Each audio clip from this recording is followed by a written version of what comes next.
Magandang umaga mga bata.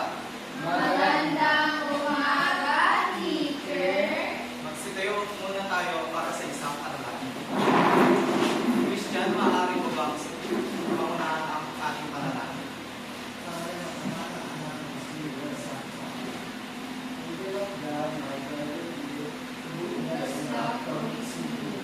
Every day, God, my son, to the light of God, through and by.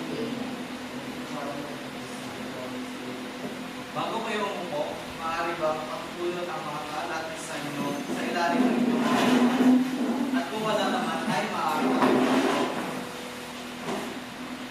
handa na ba kayo matuto ngayon mga bata? Opo, teacher. Mahusay.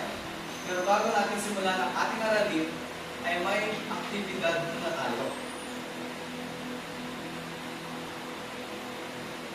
At ang tawag sa ating aktibidad ngayon ay makibasa mga bata. Guess what's in the picture? Narito ang panuto. Ang gagawin lamang ninyo ay titindot ng kahon mula sa puzzle na nasa PowerPoint upang makita ang larawan at pagkatapos ay tukuyin kung ano ang nasa larawan. Piliin ang tamang sagot mula sa tatlong pagpipilian. Gustong sumubok mga bata. Yes, Christian.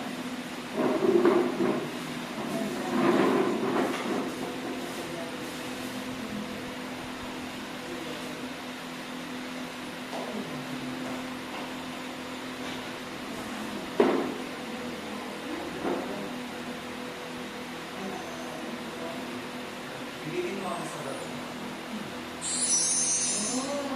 Mahusay. Ang tamang sagot ay makibasa mga bata. Moon. Pangalawang larawan. Sino gusto sumubok mga bata? Justin.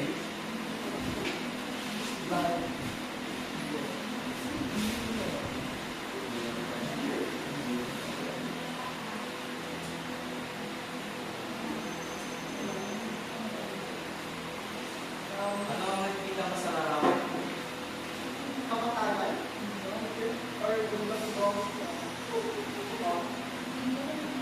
Piliin mo ang tamang sagot sa pagpipilian. Sino gusto? Yes. Piliin mo ang tamang sagot.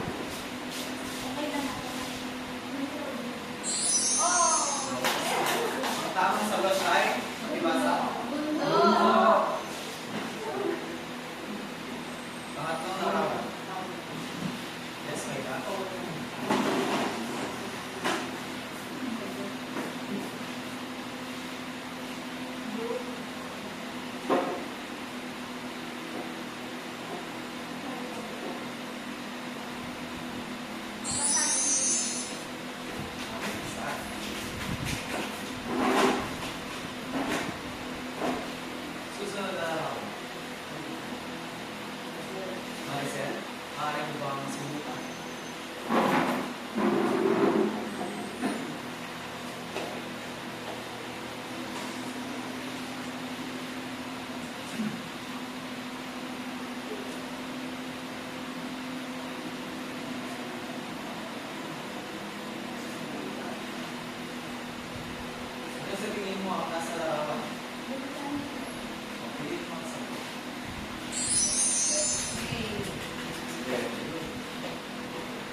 tamang sagot ay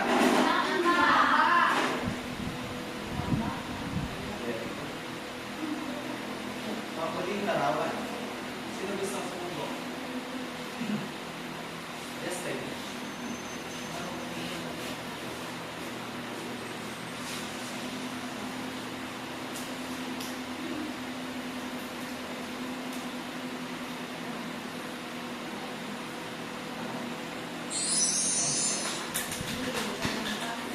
Magaling. Ang tamang sagot ay bigyan ng 5 palakpak ang iyong mga sarili.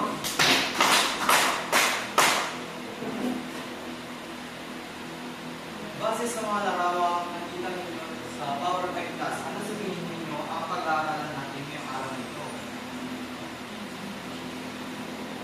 Yes, sir.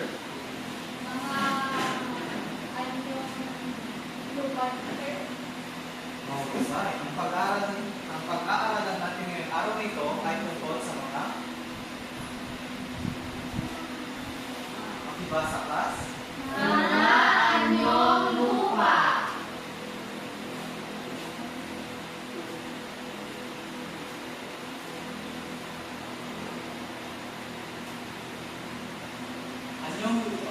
Ito ay ang mga natural na anyo o hugis na ibabaw ng lupa.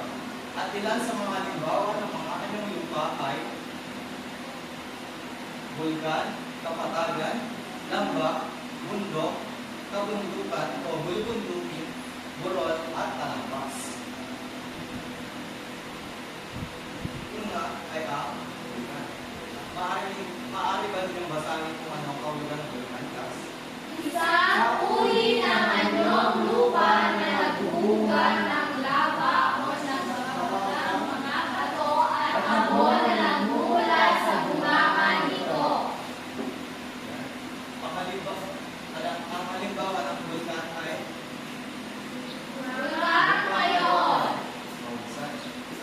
may alam pa ba kayong ibang bulkan sa Pilipinas, class? Yes, sir. Bulkan Taal. Mahusay, bulkan Taal. Ito ay matatagpuan sa Batangas.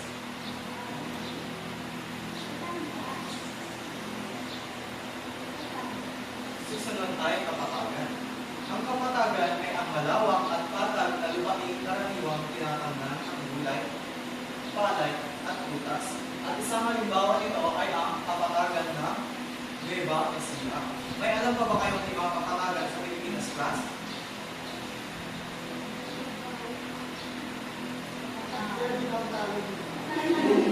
Tartalo.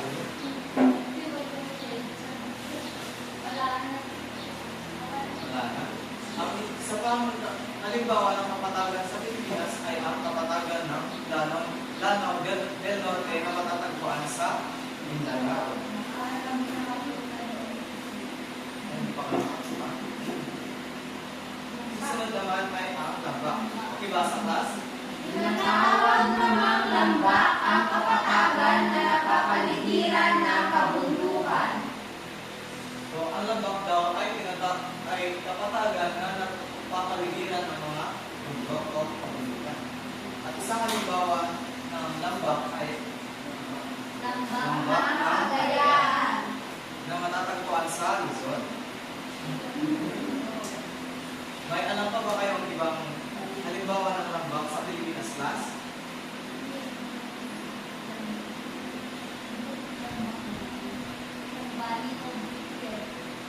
Bali, ito maaari.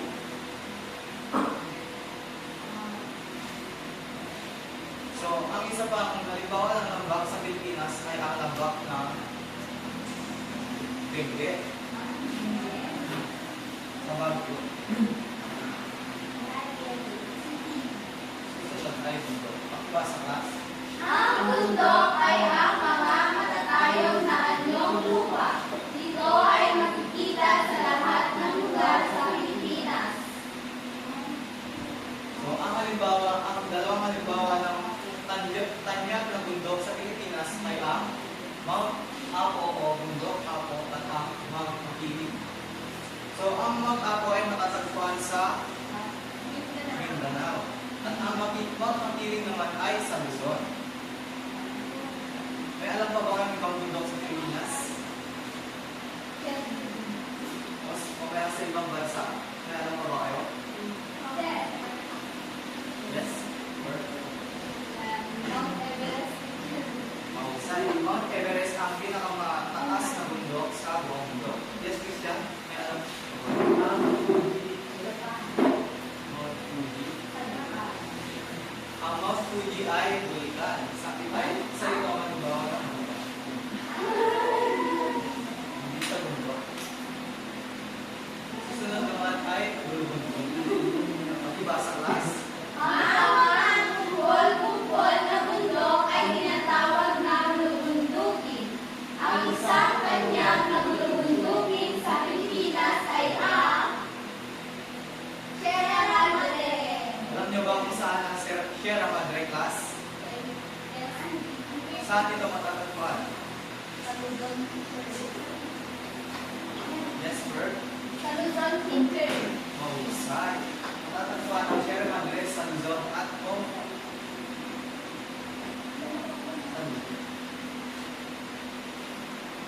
Ayan. May alam pa ba kayong ibang bulubundukin sa Pilipinas class? Bulubundukin o kapulutan?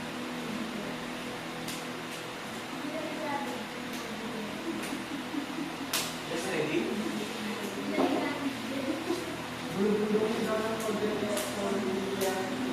Madali. Ang bulubundukin ng Cordillera na matatagpuan sa Mountain Province o sa Luzon. Susunod na ito. Ito ay ang kanyang lupa na mas maliit kumpara sa bundok at madali lamang itong akitin. So ang Burol class ay mas maliit kumpara sa bundok at isang halimbawa ng Burol sa Pilipinas ay ang chocolate. Nakatugtad na ba kayo dito class? Hindi na, teacher.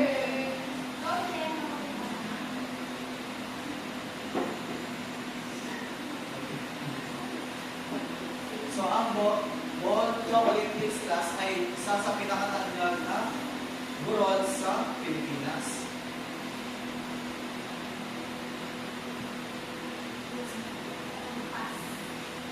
At ang panghuli ay ang talangkas. Pakibasa class. Ang talangkas ay ang matagal sa tuktok o ibabaw ng bundok.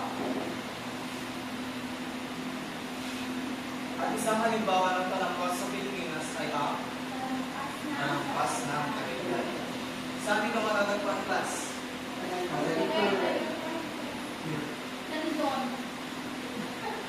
Mahusay, Maricel. Ito ay matatagpuan sa Luzon. Kaya alam pa ba kayong ibang talangkas sa Pilipinas class? Yes, sir. Talangkas sa Ifugao, teacher. Mahusay. Talangkas sa Ifugao na matatagpuan sa Luzon.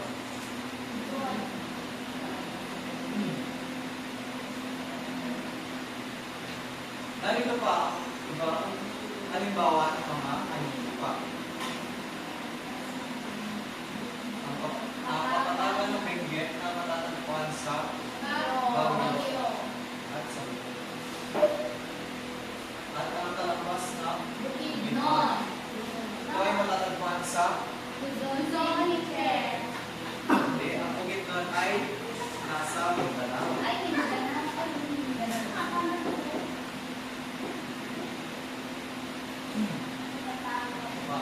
Kapatagan ng Mindanao del Norte kagaya ng sinabi ko kanina. At ang Bukang Taal. At ito naman ay ang bulubundukin ng Cordillera.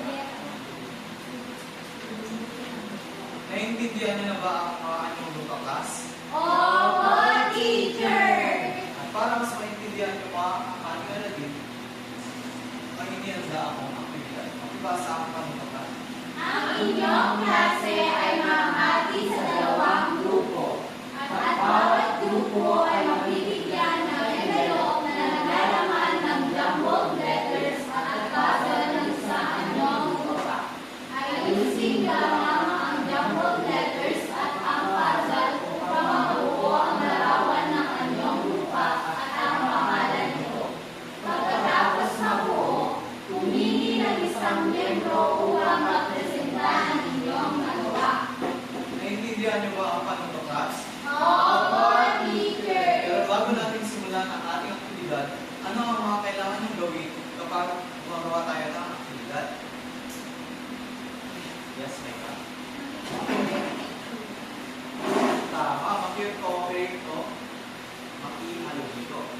Yes. Maricel. Wag tayo ngayon. Ayan, baby. Ibahagyan ka ng Right, baka nakakaano. Ito ang unang grupo at ito ang pangalawang grupo.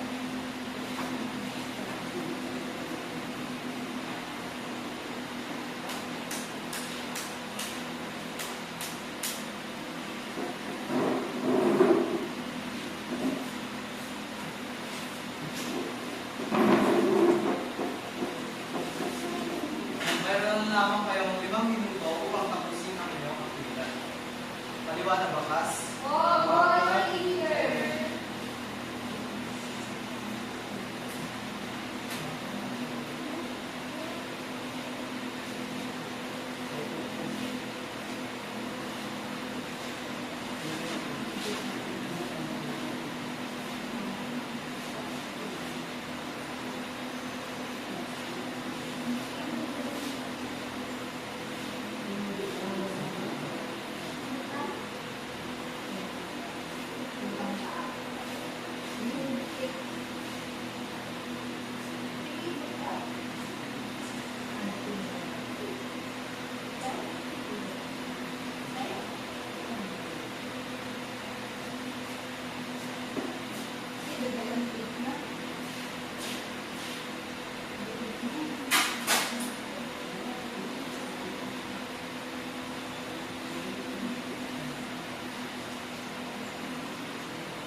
Ang unang grupo, maaari nyo bang ipresenta ang inyong ginawa?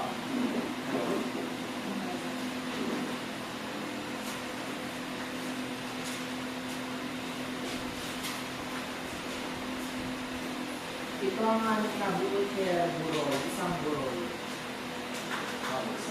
Bigyan nyo ng nice spot ang unang grupo.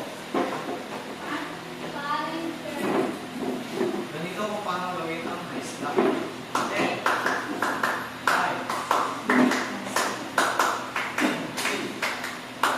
nice, nice, nice. Kaya naman ang gumawa, Kas.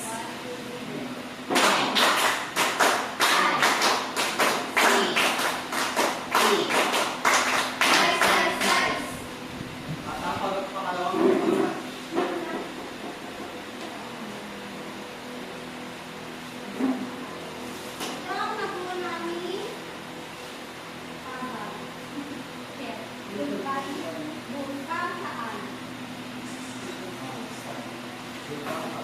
Bigyan na very good luck ang pangalawang grupo.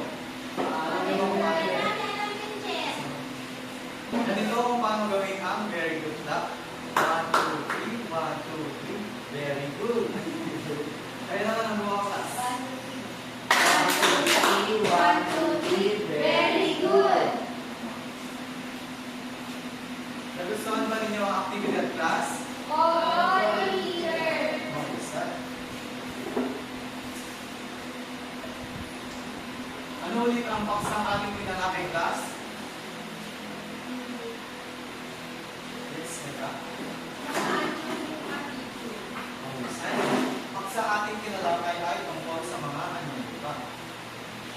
Bigay ang mga anyong lupang na bangkit. Kanina. Esper. Talampas. Alampas. Ano pa? Yes, Mr. Bulutan. Bulutan. Oh. Magaling. Yes, Teddy. Kapatagan tuloy. Kapatagan. Ano pa? Maricel. Maika. Magaling. At ano pa, class? Damna. Teacher. Talampas. Doctor. Ito ay anyong lupa nagbubuga ng lava o mainit na bato. Ano ang anyong lupa ito, class? Maricel? Mahusay. Ito ay buka. Ito naman ay nilera ng mga bundok. Teo.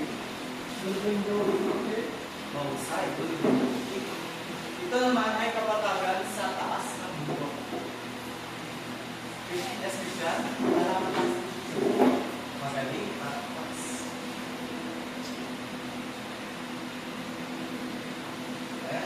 Ano naman ang maaaring ninyong gawin upang mapangalagaan ang mga iba't ibang anyong lupa sa Pilipinas? Yes, Teddy. Magtanim na po ulit siya. Mahusay na. Upang mapangalagaan natin ang mga iba't ibang anyong lupa sa Pilipinas ay kailangan natin ito. Kailangan natin tamnan ng puno ang mga ito upang hindi sila masira o mag-landslide.